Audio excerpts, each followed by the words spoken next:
Good morning friends, welcome back to our new own channel easy chemistry. आज हम organic chemistry में आगे बढ़ते हुए कुछ ऐसी चीज़ों को देखेंगे जिसमें कि हमें ये पता लगे कि केमिस्ट्री हमारे लिए कितना ज़रूरी है, पॉइंट ऑफ नेसेसिटी से लेके पॉइंट ऑफ लग्जरी तक। तो यहाँ पे हम पहले बोर्ड पे लिखे हुए 6 इक्वेशंस को देखेंगे और समझेंगे इनके इम्पोर्टेंस क्या है। पहला, फोटोसिंथेसिस। फोटोसिंथेसिस एक ऐसा टॉपिक है जो हम बचपन से पढ़ते आ रहे हैं, जिसमें कि हमारे टीचर्स, हमारी फैमिली सब बोलते हैं फोटोसिंथेसिस अगर नहीं होता तो हमें सांस लेने में बहुत दिक्कत होती, ऑक्सीजन फॉर्मेशन नहीं होता। ऑर्गेनिक केमिस्ट्री के पॉइंट ऑफ व्यू से जब एक molecule of carbon dioxide 6 molecule of water से मिलता है तो हमें 6 molecule of oxygen plus 1 molecule of glucose देता है। अब आप समझिए कि एक मॉलिक्यूल ऑफ कार्बन डाइऑक्साइड हमें अल्टीमेटली देता क्या है, 6 मॉलिक्यूल ऑफ ऑक्सीजन, क्योंकि कार्बन डाइऑक्साइड जो है that can lead to immediate death for all human beings as well. So इस बात को पॉइंट रखते हुए I want to tell everyone कि पेड़ों को प्रिजर्व करके हमारी लाइफ भी बेटर होगी और हमारी एनवायरनमेंट भी, प्लस हमें ऑक्सीजन भी मिलता रहेगा। दूसरा इक्वेशन लिखिए, इलेक्ट्रोलाइसिस। इलेक्ट्रोलाइसिस का डेफिनेशन अगर हम सिंपल वर्ड्स में बोले, then it is a formation of water molecule by combination of a hydrogen and an oxygen molecule। यहाँ पे देखिए, 2 molecule of hydrogen plus 1 molecule of oxygen हमें 2 मॉलिक्यूल ऑफ वाटर देता है। फॉर्मेशन ऑफ कैल्शियम कार्बोनेट, जो कि हमारे लिए बहुत एक नेसेसरी सब्सटेंस है काफ़ी चीज़ों में। ये अगर हम कैल्शियम कार्बोनेट की यूजेज में जाएंगे तो हमारा टाइम भी कम पड़ जाएगा।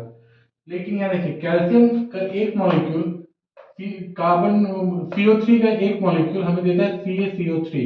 ये जो आप देख रहे हो सुपरस्क्रिप्ट में ऊपर मैंने 2 प्लस और एक में 2 माइनस डाला हुआ है, उसका रीजन ये है कि कार्बन का जो कैल्शियम का जो मेरा वैलेंसी है वो 2 प्लस इलेक्ट्रॉन है और CO3 का जो वैलेंसी है 2 माइनस है, इसीलिए ये कोवैलेंटली बॉन्ड करके हमें कैल्शियम कार्बोनेट देते हैं। Rusting of iron. आयरन हम सबके घर में होता है, बीट ग्रिल, कोई सेल्फ, कोई रेलिंग, कहीं भी। वहां पे हम देखते हैं कि हमारी जो आयरन होती है वो ग्रेजुअली रस्ट होने लगती है, जंग खाने लगती है, इसको हिंदी में बोले तो ये जंग जो खाती है वो खाती है ऑक्सीजन के कांटेक्ट में आने पे। इसीलिए हम सब ने अपने घरों में देखा है, सुना है, फ्रेंड्स फैमिलीज के यहाँ जाते हैं तो देखते हैं कि जो आयरन के गेट्स या ग्रिल वगैरह होते हैं उसमें वो एक पेंट का कोट रहता है ताकि वो रस्ट ना करे। वो पेंट का कोट क्या करता है, वो पेंट का कोट आयरन को डायरेक्टली ऑक्सीजन से कांटेक्ट में आने से रोकता है। तो जब तक आयरन कांटेक्ट में नहीं आता उसकी लाइफ बरकरार रहती है, उसमें जंग नहीं लगता, रस्ट नहीं होता। तो वो जो आयरन है, iron plus oxygen gives us ferrous oxide which is called rusting of iron. अब एजिंग ऑफ वाइन। मुझे ये बात पता है कि आप लोग की एज अभी वाइन टेस्ट करने की नहीं है, but even then this is a very important kind of a equation that we are looking at. CH3CH2OH plus oxygen gives us CH3COH plus water। इस बात को अगर हम नॉर्मली समझने की कोशिश करें तो ये एटलीस्ट हम सब साइंस की वजह से ये जानते हैं, the older the wine supposedly the better it taste, which means older wines में जो एक तीखापन या एक ये स्ट्रॉन्ग सी टेस्ट या स्मेल होती है वो कम जाती है, क्योंकि वो जो वाइन है उसके साथ वाटर मॉलिक्यूल भी अवेलेबल हो जाता है। The last but not the least, making of sulfuric acid, twice sulfur, 3 molecules of oxygen, 2 molecules of water gives us 2 molecules of H2SO4। जो हमारे स्टूडेंट्स लोग स्कूल में केमिस्ट्री लैब गए होंगे उन्होंने ये बात लैब असिस्टेंट से हो या टीचर से हो जरूर सुना होगा कि H2SO4 को प्यार से आराम से हैंडल करना, वरना वो एक्सप्लोड कर सकता है। तो विद दिस, ये जो 6 इक्वेशंस मैंने इसलिए शॉर्टेस्ट करके बोर्ड पे डाले हुए हैं क्योंकि हम ये इंपॉर्टेंट इक्वेशंस को मिस नहीं करना चाहेंगे। अब the point where we left off yesterday was isomerism, alkene, alkyne and alkyl radicals. अब उसी चीज पे थोड़ा आगे बढ़ते हुए अगर हम देखेंगे कि एक एल्काइन रेडिकल जो होता है उसमें वो तब फॉर्म होता है अगर उसमें से एक कार्बन मॉलिक्यूल हटा देते हैं हम। तो उसको हम कहते हैं अल्काइल अल्काइल रेडिकल। अब ये बात, अल्काइल रेडिकल के एक्सप्लेनेशन से पहले ये बात जाननी जरूरी है कि हम लोगों ने बोला है कि कार्बन एंड हाइड्रोजन ये हमारे ऑर्गेनिक केमिस्ट्री बना के बेस है, ऑर्गेनिक केमिस्ट्री के फॉर्मेशंस में इनका हाथ है।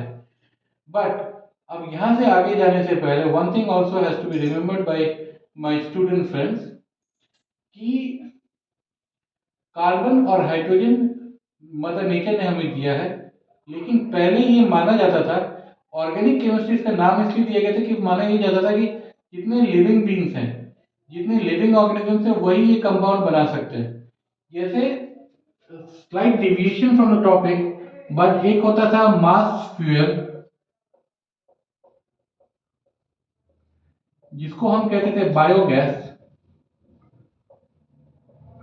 ये बनता था उस टाइम पे स्टार्टिंग में काउ डंग से। अब सबने ये माना कि काउ डंग से बनता है, फिर ऑर्गेनिक फर्टिलाइजर्स जब हम लोग बनाने स्टार्ट किए थे तो वो बनता था अर्थवॉर्म से।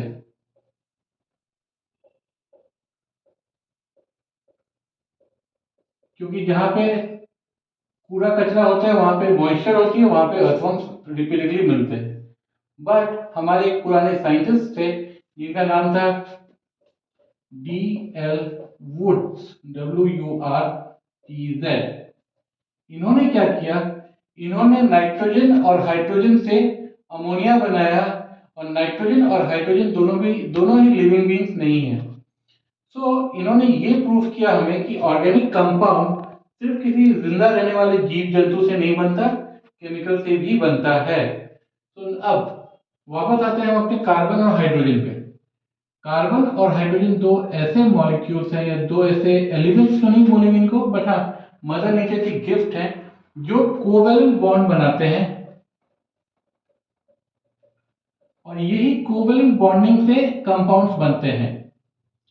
अब अगर हम अपने बेसिक ऑर्गेनिक केमिस्ट्री को देखें, जहां पे हमें कहा जाता है मीथेन, इथेन, प्रोपेन, ब्यूटेन वगैरह, इस सिचुएशन में आप एक बात अगर ध्यान दें, CH4 हो गया मीथेन, C2H6 हो गया इथेन, C4H8 हो गया, हाँ ये हो गया मेरा ये ब्यूटेन। ये एग्जाम्पल दिए। अब इसमें अगर आप देखोगे, हर एक कंपाउंड इस ग्रुप में इनका जो एडवांसमेंट है, या इसमें अगर मैं C2H2 ऐड करूं, ठीक है, तो ये मेरा नेक्स्ट कंपाउंड देगा सीरीज का। ऐसे सीरीज का जहां पे की जो वेरिएशन और ग्रेडेशन है वो बिल्कुल एक टाइप का ही चलता है, ऐसे सीरीज को हम कहते हैं homologous series. Homologous series, homologous series का मतलब ये है कि हम इस पर्टिकुलर सीरीज को प्रॉपरली मैप कर सकते हैं, और एक मेंबर और दूसरे मेंबर के बीच जो डिफरेंस है मॉलिक्यूल्स का, वो यूनिफॉर्म रहता है। अब इस होमोलोगस सीरीज में सिर्फ यही एक यूनिफॉर्मिटी नहीं होती है, होमोलोगस सीरीज में जो टोटल यूनिफॉर्मिटी होती है वो है, इस सीरीज में हर मेंबर का जो है बॉइलिंग और मेल्टिंग पॉइंट काफी लो होता है। और ये एक बात जानने वाली ये है यहाँ पे कि ऑर्गेनिक कंपाउंड्स जो हैं वो क्योंकि लेस स्टेबल होते हैं। अब हम बात करेंगे लेस स्टेबल क्यों होते हैं, क्योंकि इनकी एक सॉरी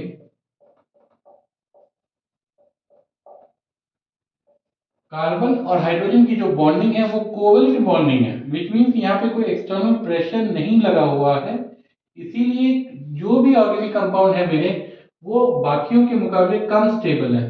तो अगर स्टेबिलिटी पे क्वेश्चन आएगा या स्टेबिलिटी पे डाउट होता है, तो जो इनका रेट ऑफ रिएक्शन है ये स्लो है।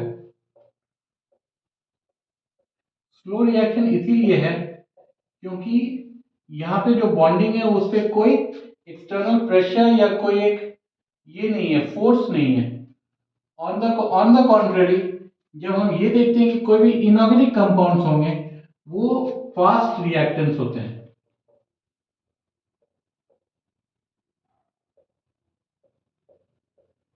However, going by the slowness of this organic compound reaction, we will be studying in greater detail tomorrow that there is a catalyst or a reducing agent.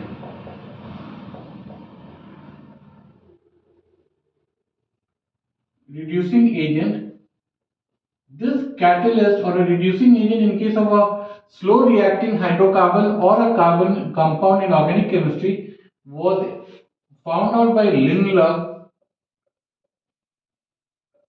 and this is known as Lindlar catalyst.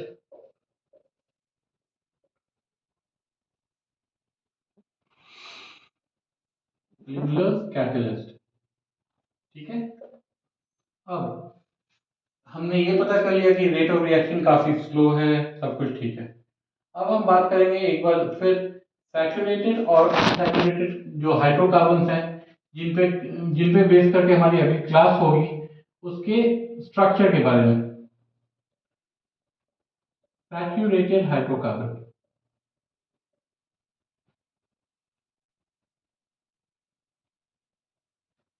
अब ये saturated hydrocarbon, simple words में हम बात करें, अगर दो carbon molecules के बीच अगर एक स्ट्रेट लाइन चेन है और एक सिंगल बॉन्ड है, तो सिंगल बॉन्ड वाले सारे जो भी केमिकल्स हैं मेरे, जैसे मीथेन, इथेन, सब कुछ, इनको हम बोलेंगे सैचुरेटेड हाइड्रोकार्बन। क्यों? क्योंकि इनके पास कार्बन और हाइड्रोजन के बीच या कार्बन और कार्बन की भी सिंगल बॉन्ड की क्षमता है, तो ये हो गए मेरे सैचुरेटेड हाइड्रोकार्बन। और अगर नॉर्मली वर्ड का हम मतलब समझे इंग्लिश में, तो saturation means any stage beyond which we cannot add anything further to the compound. So there is a logic that this is a saturated hydrocarbon because this is a limit. अब किसी भी दो carbon atom या hydrogen के बीच अगर दो bonds हैं, तो they are termed as unsaturated hydrocarbon. The only reason being this, there are two bonds between a carbon atom or between carbon and hydrogen, so we can anytime use this second bond and form another compound here or add any other element here. That is why it is termed as unsaturated hydrocarbon. Similarly, जब English में उसका meaning अगर हम समझना चाहेंगे, तो unsaturated means हमारे पास अभी भी स्कोप है कि हम उसमें कुछ ऐड कर सके, तो जहां पे एडिशन हो सकता है वहां पे हम बोलेंगे इसको अनसैचुरेटेड हाइड्रोकार्बन। नाउ बॉइलिंग और मेल्टिंग पॉइंट की बात को टच करने के बाद हम आज की क्लास को समाप्त करेंगे। बॉइलिंग पॉइंट और मेल्टिंग पॉइंट, जब कोई भी कार्बन कंपाउंड या कोई भी हाइड्रोकार्बन हो, वो क्योंकि लेस स्टेबल है, तो just because of the fact कि वो लेस स्टेबल है, वो प्रोडक्ट का लो बॉइलिंग और लो मेल्टिंग पॉइंट होगा। Low boiling point. अब इस लो बॉइलिंग पॉइंट पे हमारे को एक बेनिफिट और होता है, वो ये है कि हम इसको यूज करते हैं डिस्टिलेशन में। डिस्टिलेशन या फ्रैक्शनल डिस्टिलेशन, हम आई एम श्योर जितने स्टूडेंट्स हैं यहाँ पे मेरे साथ जुड़े हुए अभी, वो ये बात को अग्री करेंगे कि वो ये बात अग्री इन द सेंस उनको इस बात की जानकारी पूरी होगी कि डिस्टिल वाटर को घर के बैटरीज में डाला जाता है।